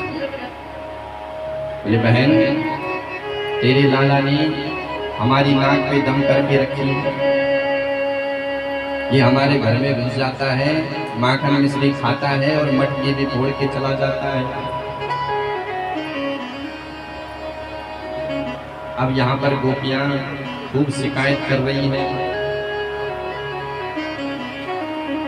गोपियां एक एक करके शिकायत करती हैं। वत्सान क्वचिद समय रोष संजातः सहा स्तेयं स्वादवत्या दधिपया कल्पितोस्ते योगे। मैया, तेरो लाला हमारे बछड़ों को खोल देता है। अच्छा, भगवान बछड़ों को क्यों खोलते हैं? वत्सान मुंचान क्वचित समय, मैया तेरो लाला बछड़ों को खोल देता है जब देखो। मैया कहती है कि बहन, गौ दूहने का समय होता होगा इसलिए खोलते हैं। बोले नहीं नहीं, क्वचित समय, बिना मतलब के समय पर खोल देता है। कंस ने इनकम टैक्स का 25% ज्यादा बढ़वा दिया गोकुल वासियों पर। बोले अभी तो तुम गौरस देते थे, लेकिन अब ज्यादा कर। तो गोकुलवासियों ने बछड़ों को भी दूध पिलाना बंद कर दिया था, क्योंकि उनको दूध ही नहीं बचता था, आधा दूध तो कंस के घर में चला जाता। तो उन्होंने बछड़ों को बांध के रखा, तो बछड़े बेचारे सूखने लगे। तो भगवान ने बछड़ों को खोल दिया।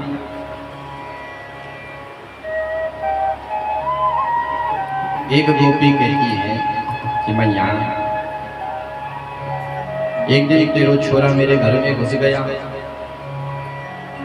इसको मैंने माखन दिया परोस करके। तो ये कहता है कि गोपी, मैं कोई भुखमंगा हूँ क्या? तो मैंने कहा कि लाला तू माखन चोरी क्यों करता है?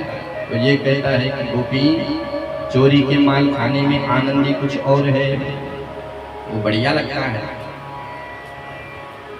यशोदा कहती है कि बहन तुम ऐसा करो कि मेरो लाला भी छोटो है, तुम छीके पर मटके को लटका दिया करो, वो ऊपर नहीं पहुंच पाएगा।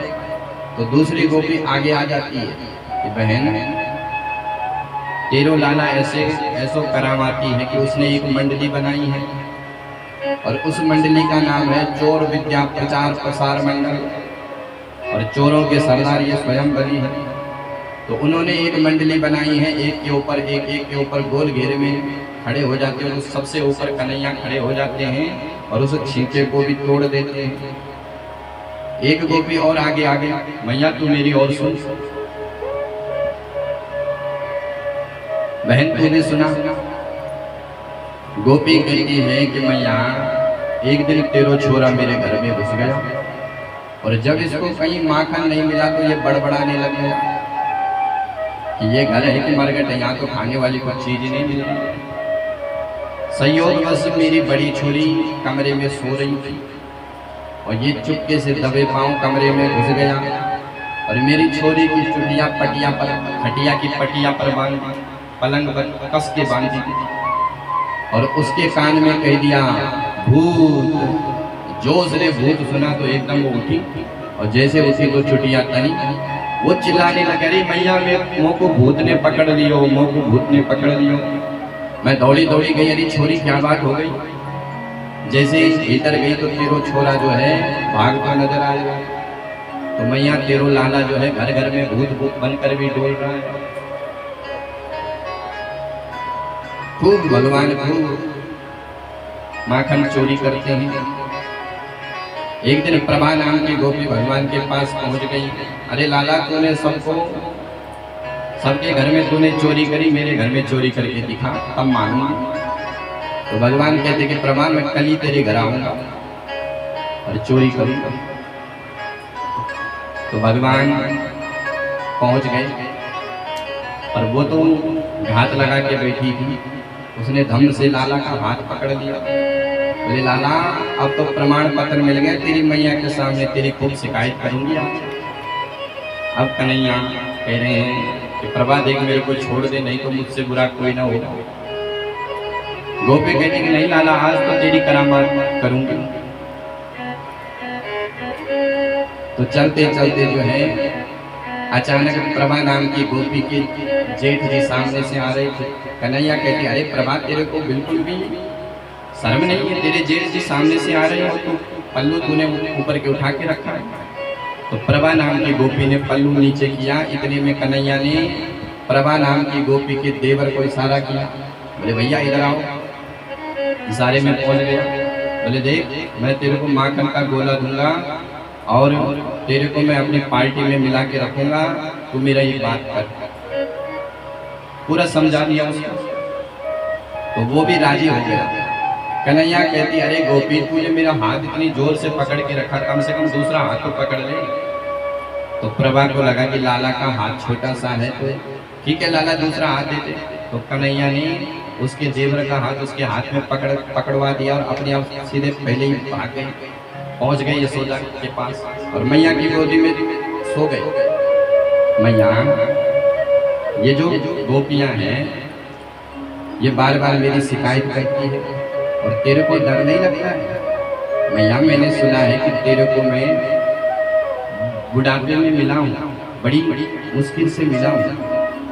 कई गोपियों ने मेरे को खाने माखन में विष खिला दिया था, अब तो यशोदा डर गई कि कहीं सच्ची ऐसा ना हो, मैया ये गोपियां बहुत झूठी है। इतने में पहुंच गई प्रभा नाम की गोपी। यशोदा बाहर निकल। तो यशोदा ने भीतर से आवाज लगाई, बहन क्या बात है? यशोदा आज तेरे लाला की करामात लेके आई हूं। अब कन्हैया इशारा कर रहे हैं, मैया देखा तो नहीं गोपियों को। अब पहुंच गई यशोदा भी और कन्हैया भी बगल में खड़े हैं। प्रभा क्या बात है? बोले मैया देख तेरो छोरा आज पकड़ के लाया हूं। यशोदा ने कहा, अरे प्रभा तू अपना घूंघट उठा के तो देख। और जैसे घूंघट उठाया तो बगल में देवर खड़ा है। अब प्रभा नाम की गोपी कन्हैया को बार बार देख रही है। कन्हैया भी इशारा कर रहे, प्रभा तो सबसे जीत पाएगी लेकिन मेरे से नहीं जीत पाएगी। प्रभा नाम की गोपी फिर से इशारा में कह रही है कि कन्हैया तू एक और मौका दे दे, एक बार फिर चोरी करके दिखा। ठीक है प्रभा, फिर आऊंगा कल। और पहुंच गई भगवान फिर से दूसरे दिन। अब आज तो प्रभा पहुंची थी यमुना में स्नान करने के लिए, यमुना पानी भरने के लिए। और भीतर में सासू मैया रखी है दरवाजे पर खड़ा, जैसे वो आएगा उसको पकड़ लिया। अब कन्हैया पहुंच गए दबे पांव से। जैसे ही प्रभा की सास ने देख लिया, कन्हैया, अरे लाला तू कहाँ जा रहा है? अरे मैया तू यहाँ पर खड़ी है।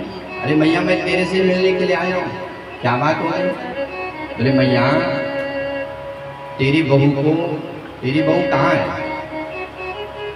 बोले लाला मेरी बहू तो यमुना में पानी भरने के लिए गई है।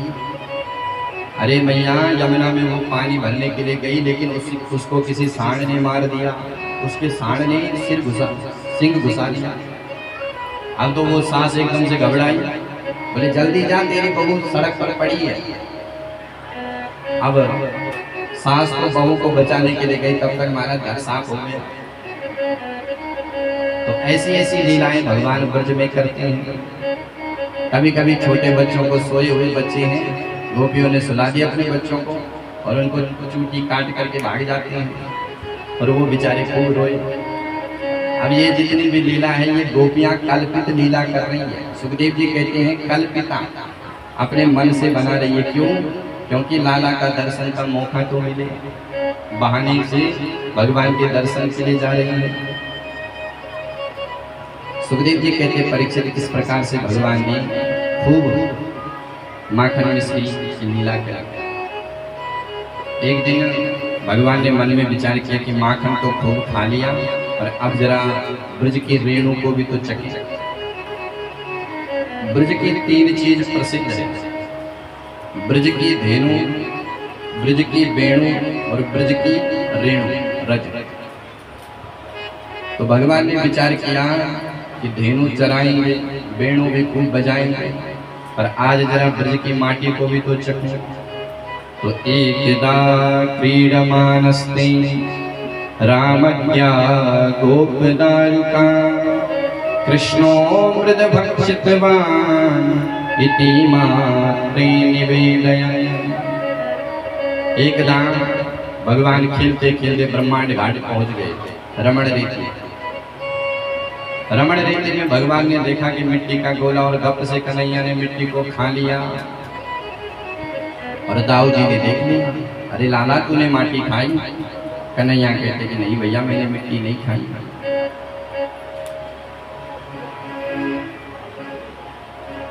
दाऊ जी कहते हैं कि लाला तूने माटी खाई है, जल्दी बता। कन्हैया कहते कि भैया मैंने माटी नहीं खाई।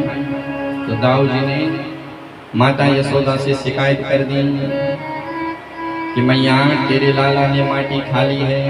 कृष्णो मृद भक्षितवान् इति माता निवेदयन्।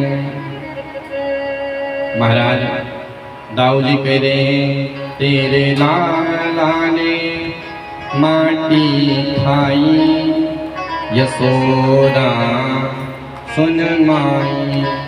तेरे लाला ने माटी खाई, यशोदा सुन माई।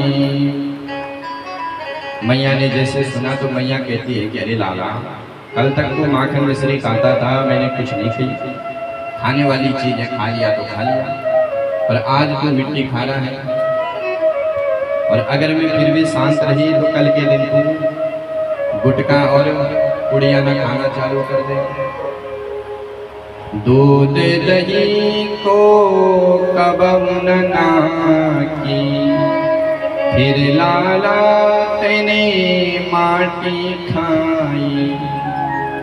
यशोदा समझा रही साटी, यशोदा मन नाही तेरो लाला ने माटी खाई। यशोदा सुन माई। मैया को समझा रही है। तो मैया ने विचार किया कि ये माटी खा रहे हैं। भगवान कहते कि मैया ये सब ग्वाल सब झूठ बोल रही है। कन्हैया कहते हैं कि ना हम भक्षितवान, मैया मैंने मिट्टी नहीं खाई। भगवान कहते हैं कि मैया अगर तुझे विश्वास नहीं हो रहा है तो मैया मेरे मुख में देख ले। कन्हैया कहते हैं ना भक्षितवानम वहाँ सर्वे मिथ्या विशंसिना, यदि सत्याग्रहस्तर्हि समक्षम पश्यमे मुखम। मैया मैंने माटी नहीं खाई, तो क्या कन्हैया ने झूठ बोल दिया? भगवान तो सच्चिदानंद है और सच्चिदानंद झूठ कभी बोल नहीं सकते। पर स्पष्ट लिखा है ना हम। तो इस श्लोक के दो अर्थ हैं। एक साधारण अर्थ है ना हम भक्षितवान, एक अर्थ है ना हम कहते हैं ब्रह्मांड। कन्हैया कहते हैं मैया मिट्टी की बात क्या कहे, मैंने तो पूरा ब्रह्मांड अपने पेट में रखा है। ये जितना भी ब्रह्मांड है सब मेरे पेट में ही तो है। और यदि तुझे विश्वास नहीं हो रहा है तो समक्षम पश्चिमे मुखम, मेरे मुख में देख। हाँ लाला ये ठीक है, खोल अपना मुख। और जैसे भगवान ने अपना मुख खोला तो दिख रावा मातई अति, दिख रावा मातई निज अद्भुत रूप अखंड। रोम रोम प्रति लागे कोटि कोटि ब्रह्मांड। करोड़ों करोड़ों ब्रह्मांड का दर्शन भगवान ने यशोदा को अपने मुख में करवाया। ज्योतिष चक्रम जलम तेज, पूरे ब्रह्मांड का दर्शन कराया। ब्रह्मांड में ये हमारे वाले ब्रह्मांड का दर्शन यशोदा ने किया। इस ब्रह्मांड में इस पृथ्वी का दर्शन किया। पृथ्वी में भारतवर्ष का दर्शन किया। भारतवर्ष में उत्तर प्रदेश का दर्शन किया। उत्तर प्रदेश में मथुरा जिला का दर्शन किया। मथुरा में गोकुल का दर्शन किया और गोकुल में नंद प्रांगण का दर्शन किया। सब दर्शन करवाया। और जो मैया ने देखा तो अपनी आंखों को मेड़ने लगी। मैया तो थर-थर कांपी। कन्हैया कहते मैया क्या बात हो गई? अरे लाला तेरे मुख में तो अनंत अनंत ब्रह्मांड है। कन्हैया कहते अरे मैया तेरे बुढ़ापे की नजर है, चकाचौंध खा गई होगी। तो मैया को बात जच गई। अरे लाला इस बुढ़ापे में न जाने कैसी कैसी बीमारी लगती है। मैया को बात समझ में आ गई कि मेरे लाला ने माटी नहीं खाई। सुखदेव जी कहते परीक्षित, इस प्रकार से भगवान सुंदर सुंदर लीलाएं करते हैं। एक दिन भगवान महाराज यशोदा के पास पहुंचे। एक दिन यशोदा रानी अपने लाला के लिए माखन पिलो रही। एक गृहदासीसु यशोदानंद की कर्ममंत नियुक्तासु निर्ममंथ स्वयं दधि। यानि यानि गीतानि तद्बाल चरितानि च दधि निर्मंथने काले स्मरन्ति तान्यगायता। यशोदा हाथों से दही बिलो रही है, वाणी से लाला के गीत गुनगुना रही है और मन से ठाकुर जी का स्मरण कर रही है। और जो जीव मनसा वपुसा कर्मणा भगवान का चिंतन करता है तो भगवान पहुंच जाते हैं। कन्हैया तुरंत मैया के पास आया, मैया मुँह को भूख लगी है। अरे लाला अभी तो ताजो माखन ना निकलो। बोले मैया नहीं, मेरे को भूख लगी है।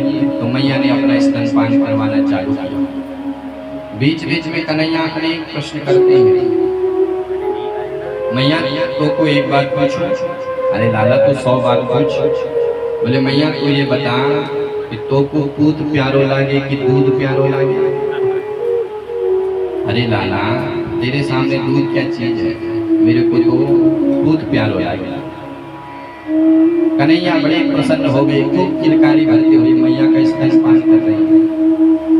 इतने में मैया की दृष्टि पड़ गई चूल्हे पर, दूध उबल रहा था। जो मैया ने दूध को उबलते हुए देखा तो कन्हैया को नीचे रखा और दूध को बचाने के लिए चली। अब कन्हैया को आया क्रोध, अभी तो कह रही थी कि दूध प्यारो लागे और अभी दूध की कर दी छुट्टी और दूध को बचाने के लिए। कन्हैया ने उठाया एक पत्थर। सुखदेव जी कहते परीक्षित अतृप्त अवस्था में यशोदा ने कन्हैया को नीचे रखा तो भगवान को क्रोध आया। उठाया पत्थर और जितने भी माट मटके थे बाप दादाओं के सब एक एक करके धमाधम फोड़ दिए। दूध माखन की कीच मच गई। मैया ने जब धम धम की आवाज सुनी तो मैया ने विचार किया कि ये क्या हुआ।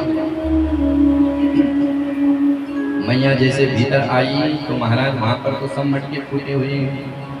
अब मैया ने विचार किया कि अब इसको डांटना पड़ेगा, नहीं तो ये दिन प्रतिदिन बिगड़ रहा है। मैया ने उठा ली एक लाठी। मैया ने विचार किया कि यदि इसको मैं डांटूंगी नहीं तो कल के दिन ये बड़ा उद्दंड हो जाएगा। बच्चों को समय पर डांटना चाहिए, पर डांटने का समय है शास्त्र में लिखा हुआ है कि कब डांटे और कब प्रेम करें। बोले लाल आइए तो 5 वर्षाणी, 5 वर्ष तक जब तक बालक है तब तक उसको लाड लड़ाओ, खूब प्रेम करो, उसको कुछ मत कहो। और 10 वर्षाणी ताड़े, 6 वर्ष से लेकर 15 वर्ष तक 10 वर्ष उसको खूब ताड़ना। और प्राप्त 16 वर्ष, जब वो 16 वर्ष का हो गया तो पुत्र मित्र बदा करे, पुत्र को मित्र के समान उसके साथ आचरण करो। 6 वर्ष से लेकर 15 वर्ष तक 10 वर्ष उसको खूब डांटो। अगर आपने नहीं डांटा तो वो उद्दंड हो जाएगा। और जब वो 16 से ऊपर हो गया तो फिर उसको डांटो मत, फिर उसके साथ मित्र के समान व्यवहार करो। तो मैया ने विचार किया कि लाला को डांटना पड़ेगा। तो मैया ने उठाई लाठी और कन्हैया के पीछे लगाई दौड़। अब कन्हैया आगे आगे, मैया पीछे पीछे दौड़ रही है। सुखदेव जी कहते परीक्षित कर लो दर्शन, ऐसा ब्रह्म कहीं देखने को नहीं मिलेगा। जिस ब्रह्म को देखकर काल भी डरते हैं, जास त्रास डर कहाँ डर होई, उसी ब्रह्म के पीछे आज मैया लाठी लेकर के भाग रही है। मैया भागते भागते कहती है कन्हैया तू पकड़ में आ जा, नहीं तो बहुत मारूंगी। कन्हैया कहते हैं कि मैया तू मारेगी इसलिए तो भाग रहा है। बोले नहीं नहीं लाला, आज मैं तेरे को मारूंगी नहीं, आज तो मैं तेरी पूजा करूंगी। अच्छा मैया पूजा करेगी तो ये लाठी क्यों उठा के रखे? बोले लाला ये तो बुढ़ापे को सहारो है, सबको लेनी पड़ती है। लाला ये लाठी फेंक दे। मैया पूजा करियो। हाँ लाला आज मैं तेरी पूजा करूंगी। तो पूजा करवाने के लिए कन्हैया मैया की पकड़ में आ गए। मैया ने धम से पकड़ लिया। चल लाला आज तेरी पूजा करूंगी। अब कन्हैया को पता लग गया कि मैया पीटने वाली है, तो पहले से ही रोना चालू कर दिया। अब मैया ने विचार किया कि मारना पीटना ठीक नहीं है, बच्चों को ज्यादा भी नहीं मारना चाहिए, नहीं तो और ज्यादा ढीठ हो जाते हैं।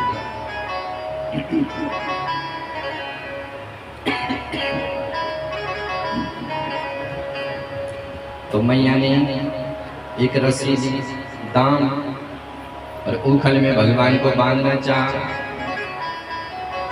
एक उखल में भगवान को रस्सी से बांधा, दाम कहते हैं रस्सी को, उधर कहते हैं पेट को। तो भगवान को पेट से बांधा तो भगवान का नाम हुआ दामोदर। बोल दामोदर भगवान की। पर जैसे बांध रही थी तो तदपि द्वि अंगुलम न्यूनम, 2 अंगुल की कमी पड़ रही। यशोदा ने अन्य गोपियों को बुलाया, गोपियों रस्सी लेकर के आओ। तो गोपियां तो दौड़ दौड़ करके आई। देखो आज कन्हैया की खेल देखते हैं। पर खूब रस्सी को जोड़ा, पर तदपि द्वि अंगुलम न्यूनम, फिर भी 2 अंगुल की कमी पड़ रही है। ये 2 अंगुल की कमी क्या है? बोले जीवात्मा और परमात्मा में सूक्ष्म अहंकार। जीवात्मा के भीतर ये लगता है कि मैं तो इनको पकड़ लूंगा, बांध लूंगा साधना से, पर भगवान साधना से बंधते नहीं है। यशोदा को लगा कि मैं इनको बांध लूंगा, लेकिन भगवान बंधे नहीं। पर जब यशोदा थक गई, रस्सी को छोड़ दिया, तो मातुम दृष्ट्वा परिश्रांता कृपया शीत स्वबंधने, कृपा करके भगवान स्वयं बंध गए। तो जीव जब प्रयास करता है और बाद में अंत में कहता है कि ठाकुर अब आप ही कृपा करो, तो भगवान स्वयं ही जीव के विषयी बन जाते हैं, जीव पर कृपा करते हैं। भगवान को बांध तो दिया, लेकिन यशोदा अब गृह कार्य में चल पड़ी भीतर। इधर भगवान ने धीरे धीरे उस ऊखल को खींचा। नंद बाबा के आंगन में 2 वृक्ष थे, अर्जुन थे, उनके बीच से जैसे भगवान गए तो उसमें वो उखल अटक गया। भगवान ने जोर का झटका लगाया और दोनों वृक्ष नीचे गिरे, और उन वृक्षों से जो है 2 महापुरुष प्रकट हुए। उन महापुरुष ने भगवान की बड़ी सुंदर स्तुति करी। सुखदेव जी कहते परीक्षित कौन थे ये दोनों? परीक्षित ने कहा गुरुदेव ये कौन थे? तो सुखदेव जी कहते हैं कि परीक्षित ये कुबेर के पुत्र थे, इनको थोड़ा धन का अभिमान था। तो नारद जी का इन्होंने अपमान किया। नारद जी ने इनको श्राप दिया कि तुम वृक्ष बन जाओ। तो आज नारद जी की कृपा से इन पर कन्हैया ने कृपा करी और ये गंधर्व रूप में प्रकट हुए और इन्होंने भगवान की बड़ी सुंदर स्तुति करी। वाणी गुणान कथने श्रवणो कथायां, हस्तो च कर्म सुमनस्तव पादयोर्ना, स्मृत्वा शिरस्तव निवास जगत् प्रणामे, दृष्टिं सतां दर्शनेस्तु भवतन्नु नामा। हे ठाकुर, मेरी वाणी सदा आपके गुणों का गान करे, मेरे कान सदा आपकी कथाओं का श्रवण करे, मेरे हाथ सदा आपकी सेवा करे, मन मेरा आपके चरणों में लगे। हे ठाकुर, मेरे चरण